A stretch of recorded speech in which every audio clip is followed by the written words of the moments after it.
This is the first time that we've been to this school and to this site, but hopefully we'll be able to come back in the future and look at how things change over time. So this school a few years ago, I guess 5-6 years ago before it was built, was more just grass and less forest. And hopefully in another 5, 10, 15, 20 years, maybe it'll be even more forested.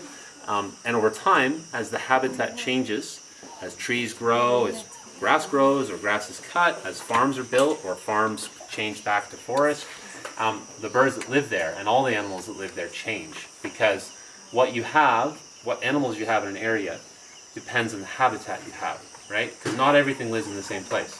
Some birds like forest, some birds like savanna, some birds actually kind of like farms, and that changes as the habitat changes. And the only way that we can learn what's living there and what likes the habitat is by doing this type of research and understanding it, okay? And of course the other thing is that we need to know how these populations are doing, because there's other challenges facing the environment and the planet.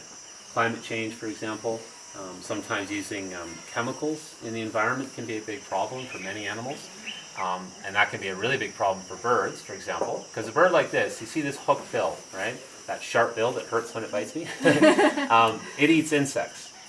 So when you're farming, you don't really like insects, right? Because they can eat what you're farming.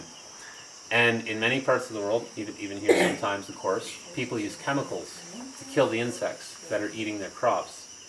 Well, if this eats an insect that's had chemicals put on it, then the chemicals build up in the body of this bird and it can make it sick or kill it.